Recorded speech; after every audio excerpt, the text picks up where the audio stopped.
pensa comigo. E se a realidade que a gente enxerga, o nosso mundo, não for a única que existe? Hoje a gente vai mergulhar numa ideia que é, olha, poderosa, e que pode mudar completamente o jeito como a gente interage com tudo e com todos. A ideia é bem simples, mas os efeitos são profundos. Vamos desvendar isso juntos. Essa pergunta aqui já bota a gente para pensar, né? Quando olhamos para uma situação, para uma pessoa ou para o mundo, será que a nossa visão está pegando a história inteira? Ou será que sempre tem mais coisa ali, escondida, que a gente não está vendo?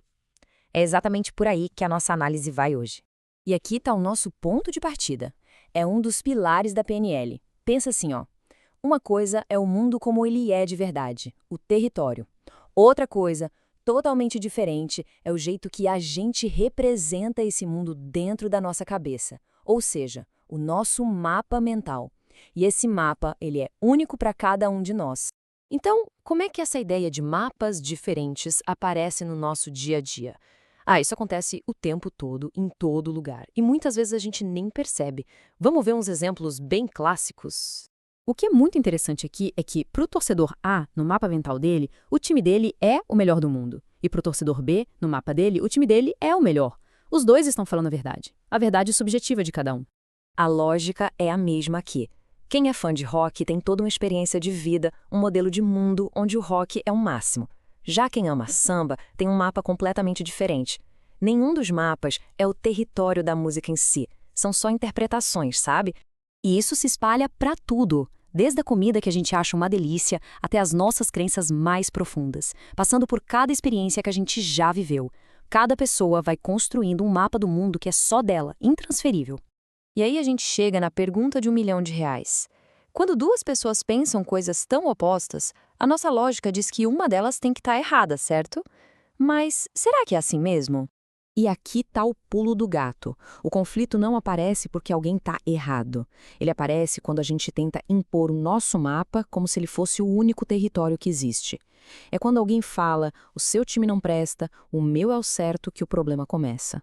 Bom, vamos avançar um pouco e ver como essa ideia se encaixa numa estrutura maior, uma que ajuda a gente a entender a comunicação e a nossa mente. A PNL é organizada de um jeito bem lógico, quase como um prédio. A fundação, o alicerce, são os pressupostos, as crenças centrais, como essa que a gente está vendo. Em cima deles, vêm os modelos, que são as estruturas para a gente agir. E lá no topo, as técnicas práticas para aplicar tudo isso. Ou seja, a ideia de que o mapa não é o território é a base de tudo. Ok, agora vamos ver o que acontece quando a gente esquece que o nosso mapa é só um mapa. A gente acaba caindo no que a PNL chama de uma armadilha muito, muito comum. É isso mesmo. No vocabulário da PNL, quando alguém pega a própria interpretação de uma coisa e trata aquilo como um fato absoluto, essa pessoa está, tecnicamente, alucinando. É como preencher as lacunas de informação com as nossas próprias crenças e agir como se elas fossem a pura realidade. Vamos pegar um exemplo super clássico para isso ficar claro. Imagina uma conversa e de repente a outra pessoa cruza os braços. Qual é a primeira coisa que vem na sua cabeça? A maioria das pessoas tem uma resposta automática para isso, que vem das nossas experiências e do que a gente acredita. E aqui o problema fica óbvio. Aquela primeira interpretação que a gente tem é só uma de várias possibilidades. A pessoa pode estar fechada? Pode, mas ela também pode estar com frio ou só achou uma posição confortável. Não dá para saber sem ter mais informação. O perigo não é ter a suposição inicial. Nosso cérebro faz isso o tempo todo para economizar energia. A verdadeira armadilha é tratar essa suposição como se fosse um fato comprovado. É a diferença entre pensar, talvez ela não gostou, e afirmar, ela com certeza não gostou do que eu disse. Então tá. Entender tudo isso, como é que na prática isso pode mudar o jeito que a gente se relaciona e se comunica? A fonte que a gente analisou traz um número que é impressionante. Pelo menos 99% dos desentendimentos acontecem quando a gente desrespeita ou simplesmente se recusa a aceitar o mapa da outra pessoa. Pensa no poder disso. Quase todo conflito vem de não conseguir reconhecer que a perspectiva do outro também é válida. E os benefícios de colocar isso em prática são enormes.